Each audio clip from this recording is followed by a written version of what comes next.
Hello everyone, Kevin from the Nerdy Things Podcast here. Just wanted to talk to you a little bit about Justice League and how much better it could be, easily. This is the fifth movie in the current DC movie franchise, and it still hasn't hit its stride. The first one we had was Man of Steel, which was not a really good representation of Superman. He was, at the same time, both too squeaky clean and just too hands-on murdery. In the Christopher Reeve version of Superman, he also killed Zod at the end of the movie by pushing him down into a bottomless pit, but that was less visceral, less in your face. That was off-screen, not snapping his neck like a murderer. That was in 2013. It took him 3 more years before we saw another movie in the franchise, and that was with Batman v Superman.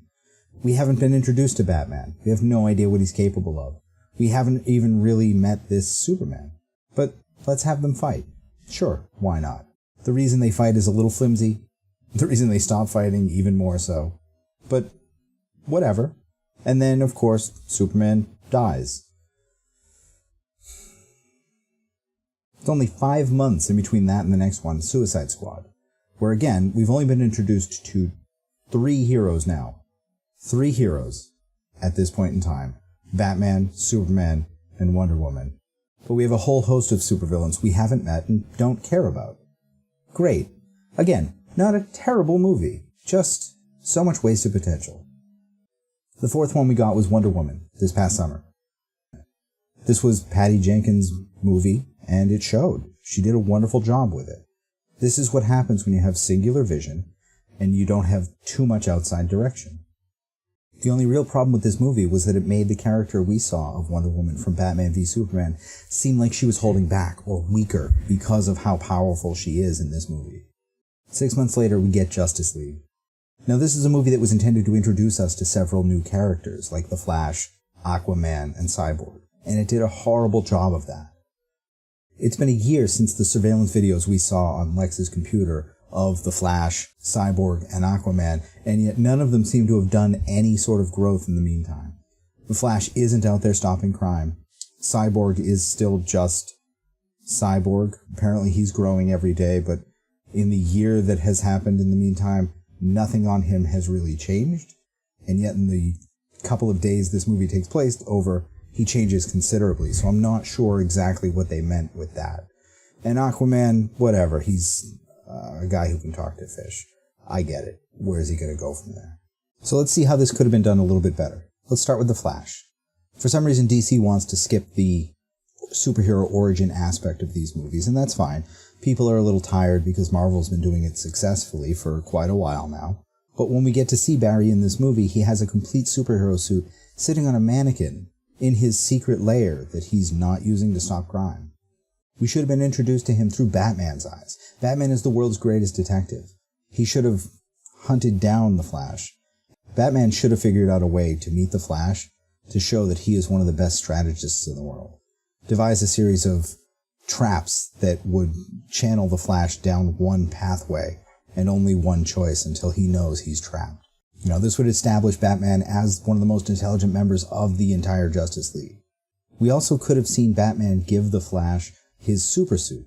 It could have been Wayne Tech that built it based on what, Batman was able to figure out about maximum speed or efficiency or something like that.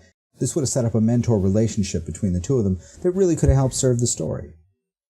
Next, we should have seen Wonder Woman go to see Aquaman. Not only is she physically closer to where he lives, but she's also closer to him power level. She's someone he would respect. She too is an outcast from her society. She can go toe-to-toe with anyone. He'd respect that strength, and he would really listen to her more than anyone else. That scene could unfold almost the same way it did when we had Bruce Wayne go up there. But this time, she's someone that he would listen to, because she's not just a rich guy that showed up claiming to dress like a bat and stop crime. We also wouldn't have to have Batman kill an entire town just to hide his secret identity, because he pretty much walked through there telling everyone who'd listen that he was Batman. You could have set it up so that Batman took the Flash to go see Cyborg, because Flash is the most human of all of the members of the Justice League. And I think that humanity would have spoken to Cyborg. I think that would have been why he would join them. I mean, we see this in this movie a little bit where he's worried about losing his humanity. And I think they should have played that up, too. He should have been part of the Mother Box. He should have been the Mother Box, not fighting against it or fighting against being a cyborg. That should have been his struggle. Retaining his humanity, fighting against the Mother Box, should have been a much more visible struggle in this movie. So let's say we make Cyborg the Mother Box, and there's only one of them. Steppenwolf could still attack Atlantis, because the Atlanteans are one of only 2 sets of people on the planet that can stand against him. Steppenwolf knows that the current Green Lantern is dead, and he knows that it's only Themyscira and Atlantis that can stand against him. And so he attacks Atlantis first. After doing so, Aquaman contacts the Justice League. They try to get to Themyscira. They're too late. This could leave both kingdoms in turmoil. When we have the Aquaman solo movie, that divide could be the central point of this movie. Some of the Atlanteans blaming outside influence for what happened to them, some of them blaming their insular nature. What a great story that would be. Same thing with Diana. Themyscira is destroyed. Now she has to help rebuild her people's culture. I mean, it could show that she's torn between the 2 worlds, even if she eventually makes a choice one way or the other. You know, I think we need to see more about what Steppenwolf is capable of. He showed up in a couple of ships, was beat back by some humans with some sticks, some glowy green guys, and some demigods. But then he flies away and comes back thousands of years later. This story didn't make sense. There's no way that the Mother Box would have waited until Superman was dead. It could have woken up well before he died, or showed up on Earth at all. We've had thousands of years where Earth was not protected by the same creatures and things that protected it the first time Steppenwolf was here. So you could have had it that he was exiled for his failure, and that Darkseid was mad at him for this, and this is his way to try to regain some of that honor, is to come back to Earth and finish what he started. By doing it that way, it also fixes some of the problems, because we see in the video in Batman v Superman that Cyborg was created well before the events of that movie, but we hear in Justice League that the Mother Box didn't wake up until Superman died. So, which is it?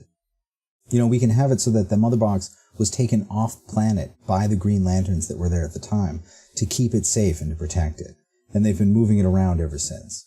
The most recent Green Lantern came under attack, maybe even by Steppenwolf, crashed to Earth just before the events of Batman v Superman. The Mother Box was taken, the ship was taken. All of that is in the hands of the U.S. government. That's how we get Cyborg. After the crash, the Green Lantern's ring flies off, finds a new lantern. He goes to Oa for training, and when he comes back, that's where we are now. He's been tasked with finding the Mother Box, and so he knows he has to find it. Meanwhile, Batman figures out that Steppenwolf is here looking for Cyborg, for the Mother Box he contains, so they decide to take their fight away from people. What we think is the final fight with Steppenwolf is a great opportunity to show us how flawed our heroes really are, how human they still are. You know, it's a great time to show us that Cyborg is afraid to use his full potential because he's afraid to give himself over to his cyborg nature. Show us that Barry hasn't been exploring his powers in the meantime because he's afraid of what it means to him. He's not yet sure if it will age him or if it's hurting him or any of that. And that hesitation causes him to continually stumble or to not be there when he needs to be confident for his teammates. Show us that Diana's afraid to unleash as well, because she's afraid of what Ares did to humanity. She's afraid of becoming like he was. Aquaman isn't having any trouble with the parademons because he's strong and he's arrogant and he knows it. And he's just unleashing on them. But it's when he tries to go against Steppenwolf without the help of his allies that he loses his hand. You know, we see this in the comics several times where Aquaman loses his hand or has a water prosthetic, or be kind of a neat thing to have Aquaman lose his hand. And Batman's old. For some reason they decided to make Batman older, and so he's no match for Steppenwolf either. Even with his planning and his tactics and his strategies, it's just not working. So just before Steppenwolf's final death blow lands on Batman, we can have a parallel scene from Batman v Superman where instead of Wonder Woman saving him, we have Superman save him. But Superman's obviously weaker than he was because he's still recovering from being dead. At this point, we can get a little bit of an explanation that Superman wasn't ever really dead.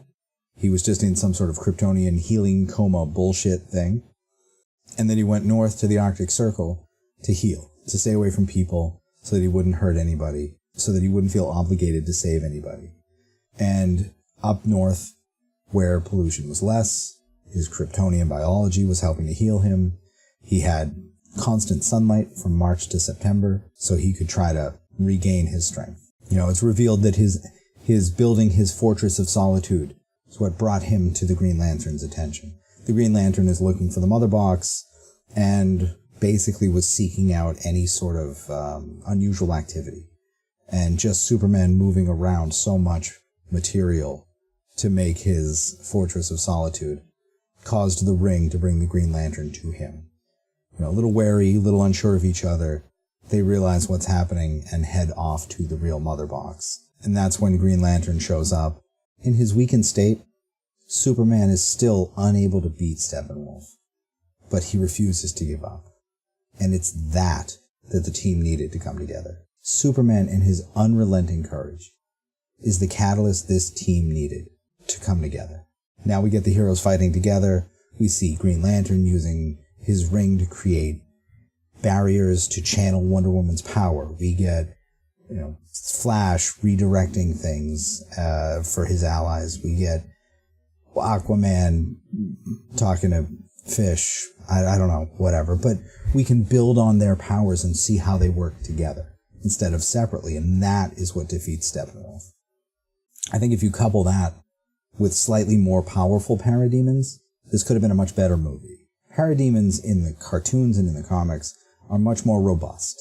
They're demon-like.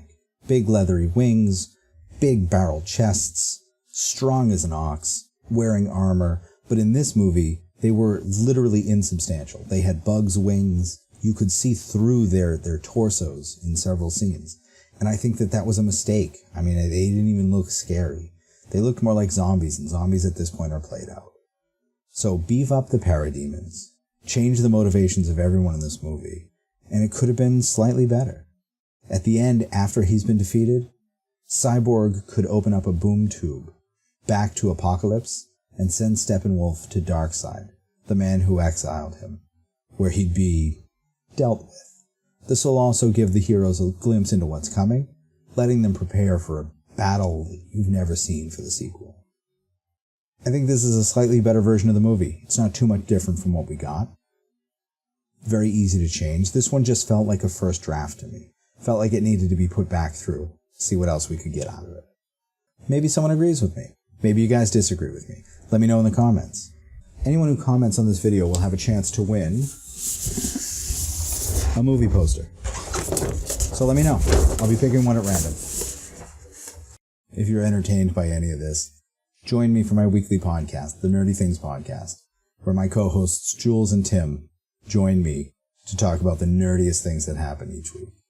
Thank you. Bye.